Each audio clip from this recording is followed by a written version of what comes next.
Hey everybody, it is Mark from Dine Digital, and this is The Dish, where we talk to amazing restaurants throughout the United States, and we're going to be doing that again today. So just as a little reminder, what we do when we're not talking to these amazing people is that we're partnering with them to help them with event booking, Facebook advertising, maybe websites, all those kind of things is our other day-to-day stuff that we do. But we love to have spent some time getting to know more about the restaurant industry. And today we're going to have the opportunity to do that once again. And we're going to go ahead and invite our next guest. And this is Nikki with the Corner Beet. Hello, Nikki. How are you doing? Hi, everyone. Well, welcome to the show, Nikki. We're going to switch you over so you're the star. We're glad to have you. You guys are located in Denver, and you are a vegan, vegetarian restaurant. So tell us a little bit about the Corner Beet. So we like to use the term plant-based now. We are, just a neighborhood coffee shop that serves awesome cold-pressed juices. We use as much organic produce as possible, especially now because of the pandemic. Supply chains have been kind of hard to locate these things. We create everything in-house. We have awesome lattes, superfood lattes, just always thinking of creative ways to get healthy foods into our diet. We do salads and toasts, and it seems like our menus keep growing with healthy things that we want to keep offering. So it's just kind of like a neighborhood spot. We're really community focused. We're what Denver calls hyper-local. So we use as much local purveyors, vendors as possible. So it's a pretty awesome thing that we have going on with our community. So that sounds amazing. Glad to hear about that type of local stuff. We need to support each other as much as possible in these times. Go. All right, so tell us a little bit about your own personal story about getting started in the restaurant industry. What's that look like? So I moved here from New Jersey, and on the shore, like Bradley Beach area, and it is just, at the time, this was over 6 years ago, cold pressed juice was all the rage. So everyone was juicing, doing hot yoga, and it's a trickle down from Manhattan, New York, tri-state area, and I just really got into the whole juicing thing, and I realized this is something that I could really convert into a lifestyle. And I was working for a pharmaceutical company at the time doing marketing, which was not aligning with anything that I was doing. I decided to move here just on a whim. And when I got here, I couldn't find a juice bar, and I really couldn't find a hot yoga studio. So I'm like, there's a niche here for cold pressed juice. So as soon as I moved here, I kind of hit the ground running. I had a business partner at the time, and we got up and running. I hit my little 401k that I had building from my first office job, and bought a Norwalk juicer. And we are what you call bootstrap to all levels, which is pretty cool. So we got here, we started juicing at festivals and markets, and never really had an idea to do a restaurant. It was straight to juice, to bottling, to manufacturing was kind of like where we were headed. We had an interest in doing kale chips and raw foods and snacks, but the small scale level that we were doing them just didn't seem like it was gonna work out with that. And it got to the point where I was like, we really need a brick and mortar. I don't know, this schlepping around from here and here with juice and produce and coolers, it was pretty exhausting not to have a home base. Right.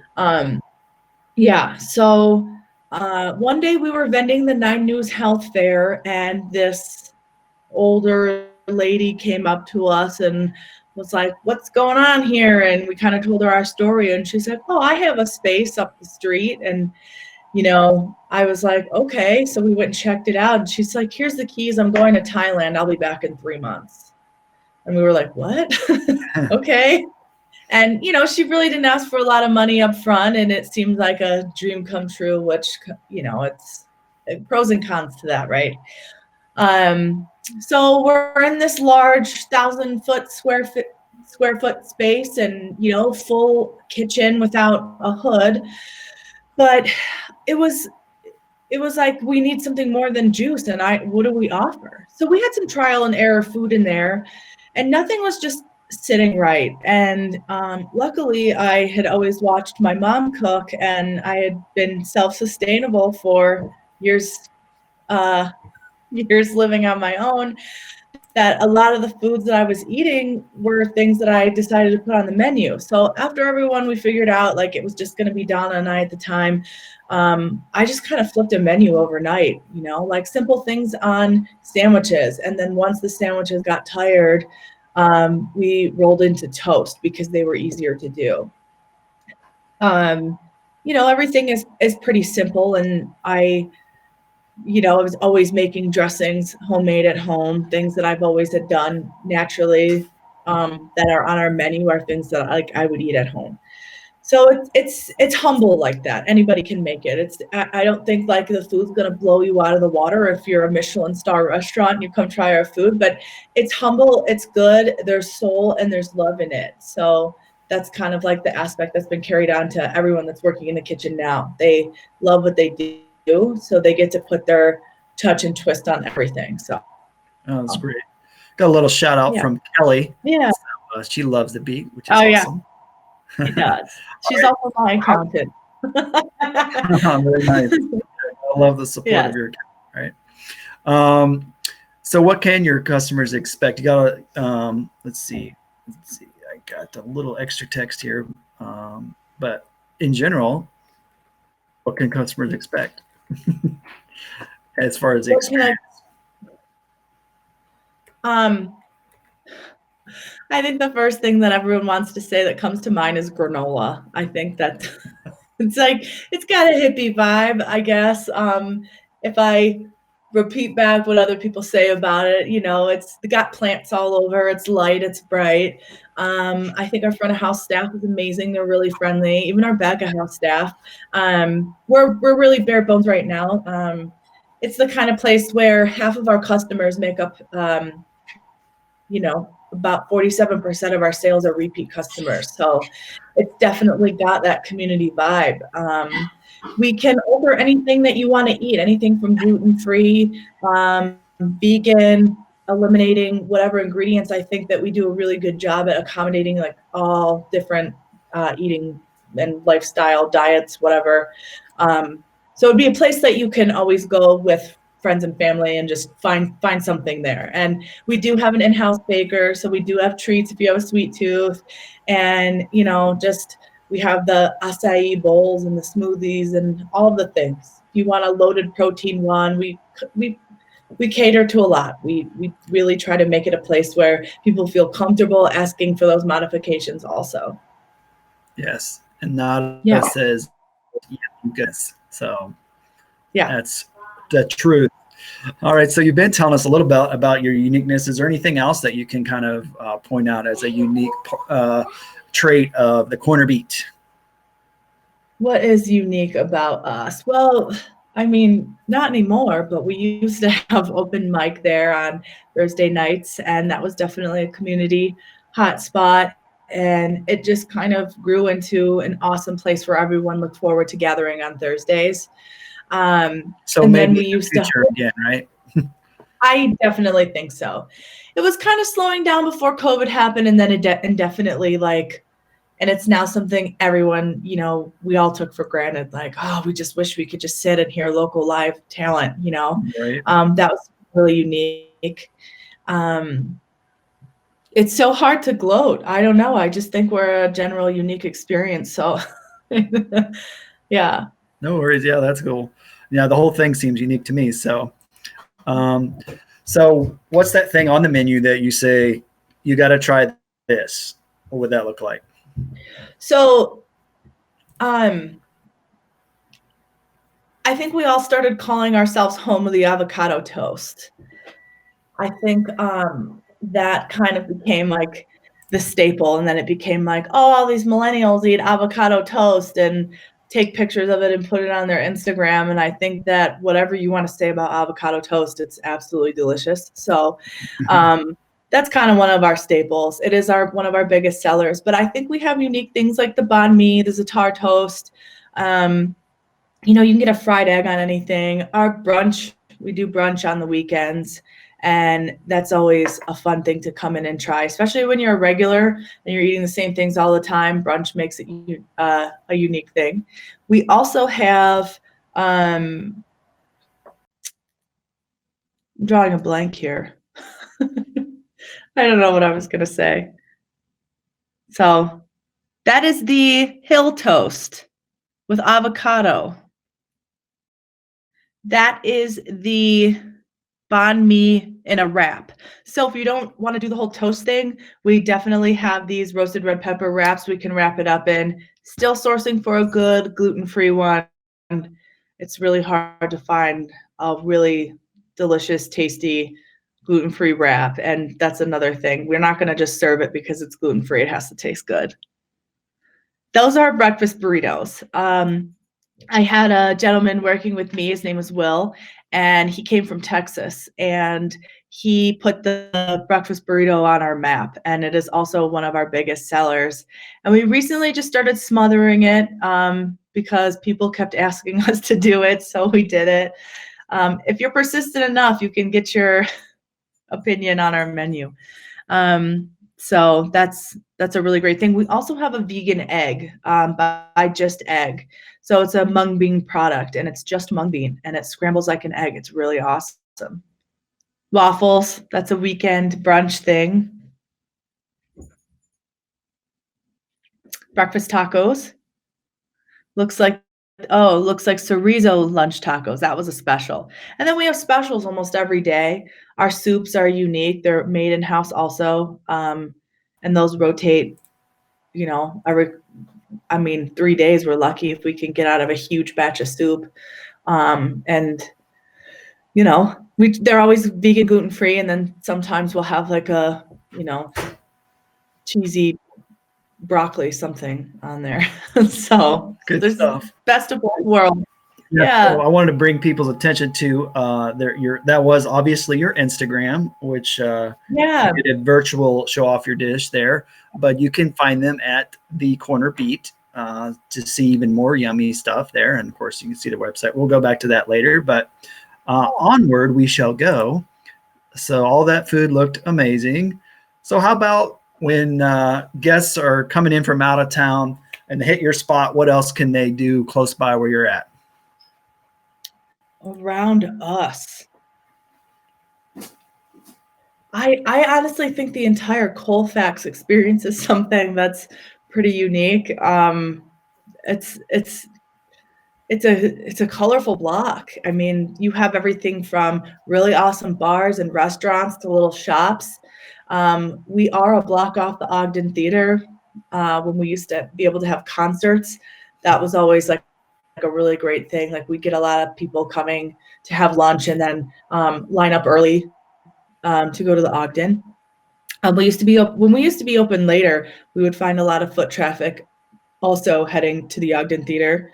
There's a lot of great bookstores up on 13th Ave. One of my favorite places, for that also does coffee and cocktails is called Hudson Hill, and they're located on 13th. And we don't have a whole lot going on in like Capitol Hill proper, but I guess I could also plug my yoga studio, and it's next door, and tell you to come drop in for an $8 yoga class. So there's that. I wanted to make sure Zach got his shout out on screen here for Ariel Castillo. I guess that was one of your open mic performers. Yeah, Zach's also an open mic performer too. Oh, awesome. Good stuff. Yeah. Very good. So there's lots to do there. Obviously, Denver's a great city. Here's what can you impart as far as wisdom for someone that's thinking about starting a restaurant? What would you say to them? Right now, don't. Just kidding. Wisdom. Wow, just don't look for it's hard work. You're going to be working 90-hour weeks, and I think if somebody would have told me the years and the time worked that was ahead of me in the tunnel before there was light, I don't think I would have done it. If they were to really lay out all of the hardships and all of the hard work and the 90-hour work weeks and like no sleep, no days off, like I would have been like, no way. But ultimately passion drives that. So it's just like, don't lose focus, don't lose, just hang on, because one day it'll just click and your sales will continue to grow and you'll be hiring staff and you'll attract amazing people that are passionate about what you're doing. If you're on the right path. And I think there's something to be said about that. At least that's what happened with me, luckily. Yeah, I love it. So, all right, yeah. Let's get into what you would change if you could in the restaurant industry. What's that look like? It would be great if our margins weren't so small, if we could afford to pay our staff health care. Payroll is one of our biggest expenses, and to pay a like decent livable wage in Capitol Hill, it's a lot, and they deserve that. They work hard. Also, our tips make up a lot, and I think it would be nice not to depend on tipping to make up a portion of their hourly, if that makes sense. Sure. So there's a lot of things that I would change about that, and I guess ultimately the tipping culture kind of, I don't know, it would be nice to make it more of like a career path where you could get healthcare and your school paid for and things like that. But I don't know, some of us just aren't making enough to do that. So however that looks like, that would be one thing that I would change about the industry. Yeah, that's a common thread. Not so much our little spot, but there's a lot of addiction and abuse, alcohol, substance abuse in the overall restaurant industry that I think that is built into the culture. And you hear people like Anthony Bourdain talked about it all the time. You hear about his struggles, and I think Gordon Ramsay just recently, a couple of years ago, had a show about cocaine use in the industry, and I think that it's just a hard place to be, if you're on a sober path to work at. There's a lot of temptation. There's a lot of things, if your restaurant is bar based or whatever it is, it just comes with that culture. So that's one thing that I would change, is that overall like mentality of work and drink really hard, stay up late, and cigarettes everywhere. Like, I don't know, that whole thing. Right. Obviously, you're kind of in a health space as it is, so that definitely lean toward the.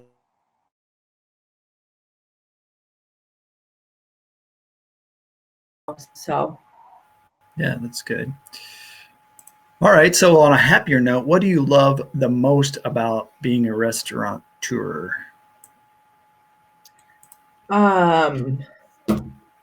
Not the paycheck. I like to see, I think what the best part, the most rewarding thing about it is watching the people that are supporting you, that come back every day, like the regulars. I know some people from day one when I was back there in the kitchen that are still coming to support and still like, this is my favorite spot, and orders is the same thing. And I feel like I never had that when I was going to school or wherever, my favorite coffee shop or somewhere I wanted to hang out. And it almost feels just like a clubhouse, because it's like everyone for lunch or after school, after work, stop in, and customers start to know each other just based on the ones that stay there and work. And it's a community space. And a lot of people have met there romantically, like friendships, a lot of things have blossomed there. And I think that to me is the most rewarding and the coolest place. it's like that tree house in the backyard that you wanted everyone to like hang out at after school. So Yeah. That's awesome. yeah. So I meant to ask you before we jumped on here, but it's specifically about just your giving back and being involved in the community. Can you tell us about some of the things maybe that you do in that area? Oh, wow. We do a lot, and I don't write anything down because I don't care about the tax return or any of that crap on any of the charities that we do. We definitely donate a lot of things to people that reach out from different organizations, nonprofits. We donate a lot of gift certificates. You know, I can't even really think about a lot of things. That's a hard one. I don't really. We give a lot back, but I don't keep a running tally, and this is something that I don't. Right. If we donate anything, we don't put our name on it really, like if it's significant, you know. We're supposed to do a coat drive. So we always have, and people will approach us, hey, can we do this? And we're like, sure. You know, we do have a rotating wall that we let artists put their work up at and sell prints or whatever. So that seems to be working out pretty well for the artist community. If a piece sells, I never take a portion of money because they're decorating my walls. I don't know. Someone would have to help me out. I don't know. There's a lot of things we do. Yeah. We donate things like that. So wherever we can. Oh, that's great. We love to see people can have that opportunity to share the blessings. All right, we're getting towards the end here, and so one of the things that maybe you can share with our viewers is a pro cooking tip that maybe they can make some awesome toast at home or whatever it is. Well, that's a hard one, actually, because I'm not a pro. Compared to the rest of us. Cook your vegetables enough when you're making a soup. That's one. Put love into it, whatever it is, you know, just that's the best tip. You know, be confident with what you're doing, and I think that whatever it is you're making, you know, just don't freak out when you're reading a recipe or whatever it is. You know, people always ask us for recipes, and I don't. When you're cooking, it's hard to remember recipes. So I don't know. I guess I don't have much advice on that. Toast your toast well enough so your ingredients don't get soggy through the bread real fast. There you go. Yeah, no, that's a good one. I like that. Excellent. Yeah. Oh, yeah. Good. So we wanted to make sure everybody knows once again that I'm going to get rid of this. Sorry, since you already gave us a tip. But I want to bring everyone's attention once again to number one, their Instagram. When you're out on the internet scrolling, go check out the Corner Beet and everything that's going on there. Also their website, cornerbeet.com. I do believe there is another Corner Beet out there, right? Besides your own. There is. Yeah. So that was, you know, we had sold licensing to them. They are located in Cherry Creek on St. Paul Street. They're a little similar, or we have like the same basics, but they're a little different. They work with kind of like more local on their end of town kind of thing. And I think they're doing a really great job. They are just kind of doing their own thing with the people that find passion over there. So we're very similar, but different, but it's still like wholesome ingredients, you know, organic ingredients, house-made items. And, you know, that's following the recipe of like where we, you know, and hopefully there becomes even more Corner Beets because I think more people need access to cold pressed juice and, you know, delicious salads without chintzy ingredients on it. So yeah. Well, that'd be great to see. While you're on the internet, viewers, give us a look-see on our Instagram too. I have that scrolling. So share the love with Dine Digital as well as the Corner Beet. we're so glad everybody was able to tune in. Thank you, Nikki, for sharing your story and getting that out there. Is there any final thoughts you'd like to leave us with? Not really. Just everyone keep supporting as much as you can your local small businesses right now. We are just depending on all of your support as much as we can to make it through this closure again. It's our last day today of in-house dining. We are so blessed to have lots of outdoor seating and to be located in sunny Denver, Colorado, and expected 70-degree weather this weekend. So we're lucky in that as us Coloradans, we can eat out year round, but Grubhub, Postmates, Uber Eats, wherever you can, carry out, take out. If you feel well, support them. If you want to hit a drive-through, think about something else that does something similar that's local. So yes, I agree 100%. Final words. Yeah, very good. I once again thank you, Nikki. Thank you, viewers, for tuning in. We had Kelly and Nada and Zach jump in on the comments. We appreciate that. Tune in next time when we speak to more amazing restaurants and amazing people. Everyone have a great Thanksgiving. We're thankful for you, and have a great one. Bye.